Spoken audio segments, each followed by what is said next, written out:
During my recent travels, I had the opportunity to go to Paris. I was only there for a few days with my son Hudson. I went there to get him settled in school and to make sure that he seemed happy with his arrangements. "Mum, I love this place," he said to me at one point. He was amazed by the city. There is so much history, art, and spectacular architecture that you can be pleasantly distracted for years. I hadn't been to Paris for decades and only had vague memories of certain places.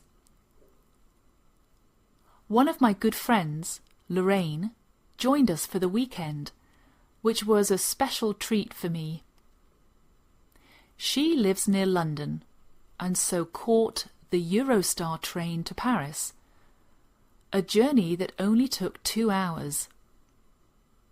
I loved being back in Europe again and having the chance to experience this intense city.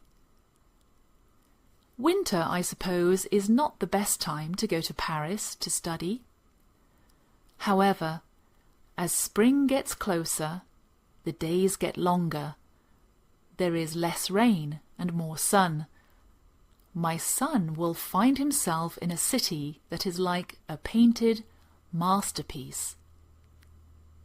Like London, Paris is a place you can lose yourself in.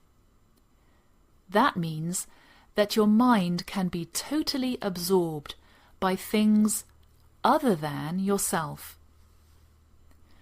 And having 2 legs becomes especially important, as so much of what can be experienced needs to be walked to.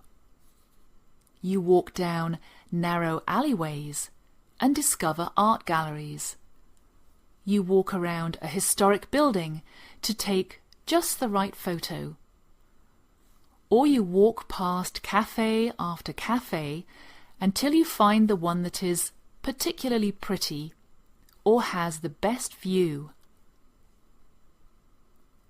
Another thing that I enjoyed was practicing my French. Because I love language, and I'm not particularly shy, I threw myself into conversations with all sorts of people. My French was very inaccurate and rough, but I actually didn't care, because I knew enough to make myself understood, and the people I spoke with were very kind and patient. I believe that people really appreciate it when you make an effort to speak their language. I think it shows humility. Anyway, I'm not a self-conscious teenager, so I don't mind making a fool of myself occasionally. I encouraged my son, who is a self-conscious teenager, to jump in and talk as much as possible with the Parisians. I couldn't leave Paris without seeing the Eiffel Tower, of course. The day that we went there was very cold indeed, and windy. Thankfully, I had brought a long, thick coat, as I hate to be cold. Lorraine and I arranged to meet up with Hudson for a coffee nearby.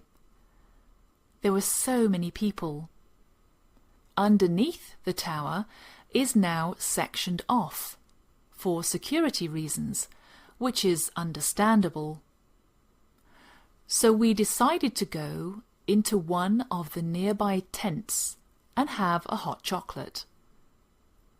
We lingered and enjoyed the atmosphere, and then decided to take some photos and head back to his student residence. Though the skies were grey and the trees bare, the sight was magnificent, even in the gloomy colours. Thank you for joining me. Please like and subscribe, and check out acupofenglish.com.